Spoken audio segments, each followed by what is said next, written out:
ಸ್ನೇಹಿತರೆ, ನಮ್ಮಲ್ಲಿ ಅಪ್ಲೈ ಮಾಡಿದವ್ರಿಗೆಲ್ಲ ಇನ್ನೇನು ಪ್ಯಾಕ್ ಬ್ಯಾಗ್ಸ್ ನಿಮ್ಗೆ ಇನ್ನೇನು ಈ ರಷ್ಯಾಗೆ ಬರೋ ಟೈಮ್ ಆಯಿತು. ಆಲ್ರೆಡಿ ಸಕ್ಸಸ್ಫುಲ್ ಆಗಿ ಇನ್ವಿಟೇಷನ್ ಬಂದಿರೋರಿಗೆಲ್ಲ ಅತಿ ಶೀಘ್ರದಲ್ಲೇ ವೀಸಾ ಕೂಡ ಬರುತ್ತೆ. ನೀವು ಇನ್ನೇನು ರಷ್ಯಾ ಕೂಡ ಬರ್ತೀರಾ. ನೀವು ರಷ್ಯಾಗೆ ಏನೇನು ತಗೋಬರ್ಬೋದು, ಏನೇನು ತಗೋಬರ್ಬಾರ್ದು ಅಂತ ಹೇಳ್ತೀನಿ ನೋಡಿ. ರಷ್ಯಾಗೆ ನಿಮಗೆ ಮೇನ್ಲಿ ಒಂದು ಕುಕ್ಕರ್ ತಗೊಳ್ಳಿ, ಒಂದು ಪ್ರೆಷರ್ ಕುಕ್ಕರ್ ತಗೊಳ್ಳಿ, ಪ್ಲಸ್ ಸ್ಪೈಸಸ್ ತಗೊಳ್ಳಿ, ಮಸಾಲಾಸ್ ನಿಮಗೆ ಇಲ್ಲಿ ಕುಕ್ ಮಾಡ್ಕೊಳ್ಳಿಕ್ಕೆ. ಅವಾಗ ದೊಡ್ಡ ಜಾಕೆಟ್ಸ್ ಆಗಿರಲಿ ಇದೆಲ್ಲ ತಗೊಳ್ಳೋ ಅವಶ್ಯಕತೆ ಆಗಿಲ್ಲ. ಮತ್ತು ಬಟ್ಟೆಗಳು ಕೂಡ ತುಂಬ ತೊಗೊಂಡ್ಬರೋ ಅವಶ್ಯಕತೆ ಬೇಕಾಗಿಲ್ಲ. ಯಾಕಂದರೆ ಇಲ್ಲೇ ಒಳ್ಳೆ ರೀಸನೇಬಲ್ ಪ್ರೈಸಿಗೆ ಒಳ್ಳೆ ಬಟ್ಟೆಗಳು ಸಿಗುತ್ತೆ. ಪ್ಲಸ್ ನಿಮ್ಮ ಸ್ಯಾಲ್ರಿ ಕೂಡ ತುಂಬ ಜಾಸ್ತಿನೇ ಆಗಿರುತ್ತೆ. ನೀವು ಪೀಸ್ಫುಲ್ ಆಗಿ ಬಟ್ಟೆಗಳು ತಗೋಬೋದು. ಎವ್ರಿ ಮಂತ್ ನಿಮ್ಮ ಮನೆಗೆ ಕೂಡ ದುಡ್ಡು ಆರಾಮಾಗಿ ಕಳ್ಸ್ಕೊಡ್ಬೋದು. ನಿಮ್ಗೇನೋ ತೊಂದರೆ ಆಗ್ತಿರೋ ಥರ. ಇನ್ನೊಂದು ಮೇನ್ ಇಂಪಾರ್ಟೆಂಟ್ ಥಿಂಗ್ ಏನಂದರೆ, ನಿಮ್ಮ ಏರ್ಟೆಲ್ ಸಿಮ್ ನೀವು ಲಿಂಕ್ ಮಾಡ್ಕೊಂಡಿರಿ ನಿಮ್ಮ ಫೋನ್ಗೆ. ಯಾಕಂದರೆ ಇಲ್ಲಿ ಬಂದಮೇಲೆ ನೀವು ಗೂಗಲ್ ಪೇ ಆಗಲಿ, ಫೋನ್ ಪೇ ಆಗಲಿ, ಏರ್ಟೆಲ್ ಸಿಮ್ ಯೂಸ್ ಮಾಡೋಕ್ಕಾಗೋದು. ಬೇರೆ ಯಾವ ಸಿಮ್ಮು ಇಲ್ಲಿ ಬಂದು ನೀವು ಯೂಸ್ ಮಾಡ್ಲಿಕ್ಕಾಗಲ್ಲ. ಗೂಗಲ್ ಪೇ ಆಗಲಿ, ಪೇಮೆಂಟ್ ಪ್ರಾಸೆಸಿಗೆ ಅದಕ್ಕೂ ಯೂಸ್ ಮಾಡ್ಲಿಕ್ಕಾಗಲ್ಲ.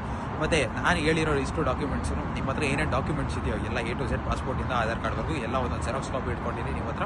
ಸೊ ಇನ್ನಷ್ಟೇ ಅತಿ ಶೀಘ್ರದಲ್ಲಿ ವೀಸಾ ಬರುತ್ತೆ ಇನ್ವಿಟೇಷನ್ ಬಂದವ್ರಿಗೆಲ್ಲ. ಮತ್ತು ಇನ್ವಿಟೇಷನ್ ಬರ್ದಿರೋರಿಗೆಲ್ಲ ಚೂರು ಟೈಮ್ ಟೇಕಿಂಗ್ ಪ್ರಾಸೆಸ್ ರಷ್ಯಾಗೆ. ಯಾರು ರಷ್ಯಾಗೆ ರಿಜಿಸ್ಟ್ರೇಷನ್ ಮಾಡ್ಕೋಬೇಕಂದ್ರೆ ಇಲ್ಲಿ ಕೆಳಗೆ ಕೊಟ್ಟಿರೋ ನಂಬರ್ಗೆ ಕಾಲ್ ಮಾಡಿ, ನಮ್ಮ ಆಫೀಸ್ ವಿಸಿಟ್ ಮಾಡಿ. ನಾವು ಕೆಳಗಡೆ ಎಷ್ಟೋ ವೀಡಿಯೋಸನ್ನು ಮೆನ್ಷನ್ ಮಾಡಿರ್ತೀವಿ ಎಷ್ಟಾಗುತ್ತೆ ಏನೋ ಅಂತ. ಧನ್ಯವಾದ.